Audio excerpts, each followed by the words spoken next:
11-20-11-27.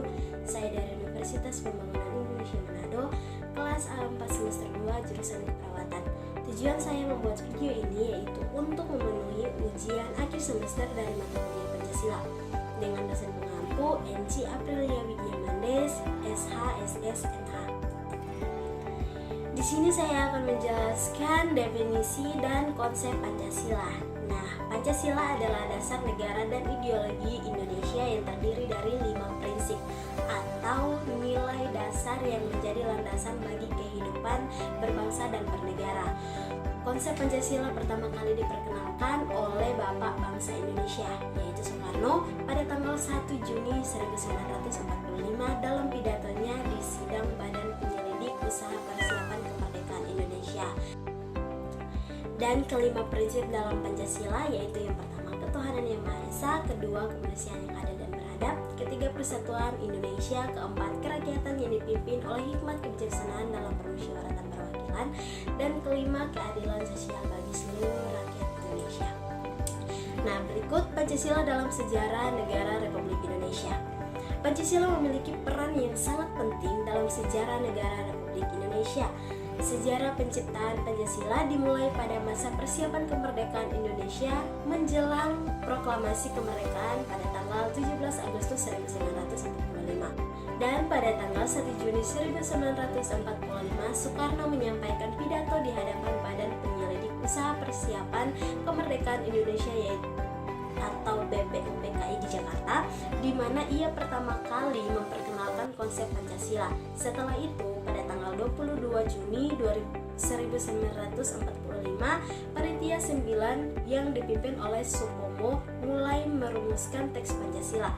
Proses penyempurnaan dan penyesuaian terhadap teks Pancasila terus dilakukan hingga akhir disahkan pada tanggal 18 Agustus 1945 oleh Panitia Persiapan Kemerdekaan Indonesia atau PPKI sebagai dasar negara Republik Indonesia. Pancasila kemudian dijadikan dasar negara dalam pembukaan Undang-Undang Dasar 1945 yang merupakan konstitusi tertinggi Indonesia. Sejak itu, Pancasila menjadi ideologi negara yang dijunjung tinggi dan menjadi pedoman bagi seluruh warga negara Indonesia dalam kehidupan berbangsa dan bernegara. Selama perjalanan sejarah Indonesia, Pancasila telah menjadi landasan utama dalam menjaga persatuan dan kesatuan bangsa, menghormati keragaman budaya dan agama, serta mewujudkan keadilan sosial bagi seluruh rakyat Indonesia. Pancasila juga menjadi simbol kebanggaan dan identitas nasional bagi seluruh warga negara Indonesia. Yang berikut adalah sumber historis, sosiologis, yuridis, dan politis pendidikan Pancasila. Pendidikan Pancasila memiliki landasan historis, sosiologis, yuridis, dan politis yang penting dalam konteks negara Republik Indonesia. Yang pertama, sumber historis. Secara historis, pendidikan Pancasila didasarkan pada sejarah perjuangan bangsa Indonesia dalam merebut kemerdekaan dari penjajahan. Yang kedua, sumber sosiologis. Dari segi sosiologis, pendidikan Pancasila bertujuan untuk membangun kesadaran sosial dan solidaritas di antara warga negara Indonesia. Yang ketiga, sumber yuridis. Dari sudut pandang yuridis, pendidikan Pancasila didasarkan pada Undang-Undang Dasar 1945 yang menjadikan Pancasila sebagai dasar negara. Yang keempat, sumber politis. Secara politis, pendidikan Pancasila berperan dalam membentuk karakter dan kepribadian warga negara Indonesia yang cinta tanah air, demokratis, dan bertanggung jawab. Dan berikut Pancasila sebagai dasar dan ideologi negara. Pancasila memiliki peran yang sangat penting sebagai dasar dan ideologi negara Republik Indonesia. Sebagai dasar negara, Pancasila diakui dalam pembukaan Undang-Undang Dasar 1945 sebagai ideologi negara yang menjadi landasan bagi penyelenggaraan negara dan kehidupan berbangsa dan bernegara di Indonesia. Sebagai ideologi negara, Pancasila memberikan arah dan panduan dalam menjalankan pemerintahan, kebijakan publik, serta kehidupan sosial masyarakat. Pancasila juga menjadi sumber nilai-nilai moral, etika, dan norma yang mengatur hubungan antar warga negara dengan pemerintah, serta antar warga negara dengan lingkungan sekitar. Berikut Pancasila sebagai sistem filsafat, etika, dan dasar nilai perkembangan ilmu. Pancasila tidak hanya berfungsi sebagai dasar dan ideologi negara, tetapi juga sebagai sistem filsafat, etika, dan dasar nilai yang memengaruhi perkembangan ilmu pengetahuan di Indonesia.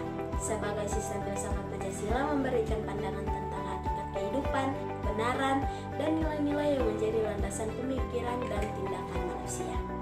Sebagai sistem etika, Pancasila memberikan pedoman moral dan prinsip-prinsip perilaku yang dijadikan acuan dalam berinteraksi dengan sesama manusia, alam, dan Tuhan. Nilai-nilai moral seperti kejujuran, toleransi, gotong royong, dan keadilan yang terkandung dalam Pancasila menjadi landasan dalam membangun masyarakat yang beretika dan beradab. Pancasila juga menjadi dasar nilai dalam perkembangan ilmu pengetahuan di Indonesia. Nilai-nilai Pancasila seperti keadilan sosial, demokrasi, dan persatuan menjadi prinsip dalam mengembangkan ilmu pengetahuan dan teknologi yang bermanfaat bagi kemajuan bangsa. Dalam konteks pendidikan dan penelitian, Pancasila menjadi pedoman dalam menanamkan nilai-nilai kebangsaan, patriotisme, dan semangat keilmuan yang berlandaskan pada nilai-nilai Pancasila.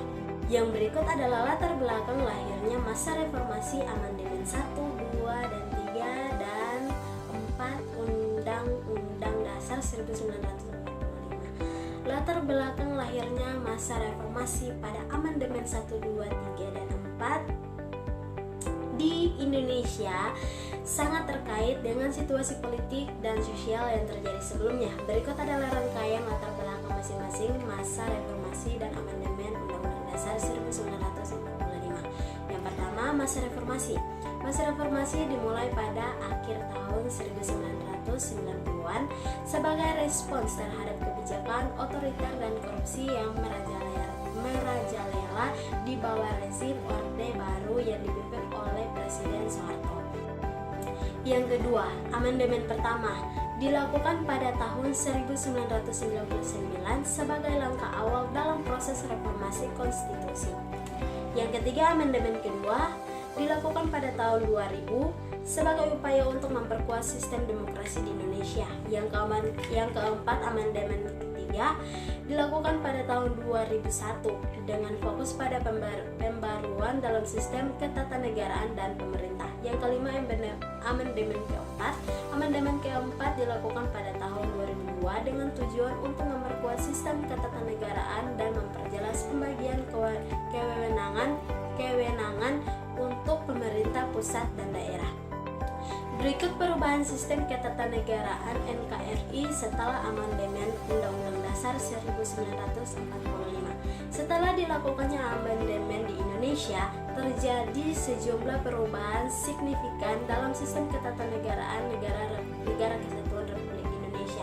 Beberapa perubahan utama yang terjadi setelah amandemen antara lain: yang pertama, penguatan sistem demokrasi. Amandemen UUD 1945 memperkuat sistem demokrasi di Indonesia dengan mengubah sistem pemilihan presiden dan wakil presiden menjadi langsung oleh rakyat. Yang kedua, pembentukan Dewan Perwakilan Daerah.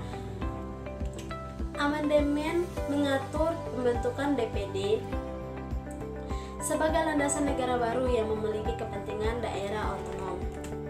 Yang ketiga, perluasan hak asasi manusia. Amandemen juga memperluas perlindungan dan pengakuan terhadap hak asasi manusia di Indonesia. Yang keempat, peningkatan otonomi daerah. Amandemen memperkuat kewenangan daerah otonom dalam mengatur dan mengelola urusan pemerintahan di tingkat lokal. Yang kelima, pengaturan kewenangan pemerintah pusat dan daerah. Amandemen juga mengatur secara jelas pembagian kewenangan antara pemerintah pusat dan daerah otonom. Yang berikut adalah implementasi sila pertama, sila kedua, sila ketiga, sila keempat, dan sila kelima Pancasila dalam aspek kehidupan bangsa. Implementasi sejak sila Pancasila dalam kehidupan bangsa Indonesia memiliki dampak yang signifikan dalam membentuk karakter dan arah pembangunan negara. Dengan implementasi yang kokoh dari setiap sila Pancasila dalam berbagai aspek kehidupan bangsa, Indonesia dapat memperkuat persatuan, keadilan, demokrasi, dan kesejahteraan bagi seluruh rakyatnya. Sila-sila Pancasila menjadi pedoman nilai yang mengarahkan tindakan dan kebijakan untuk mencapai tujuan bersama sebagai bangsa yang adil, beradab, dan bernilai. Sekian dan terima kasih telah menonton video ini, semoga bisa bermanfaat. Dan sebelum saya akhiri video ini, buat teman-teman yang masih bingung mau kuliah di mana, ayo bergabung bersama kami di kampus Universitas Pembangunan Indonesia Manado. Pendaftarannya bisa melalui offline atau online, menerima beasiswa, berakreditasi baik, waktu fleksibel, dan biaya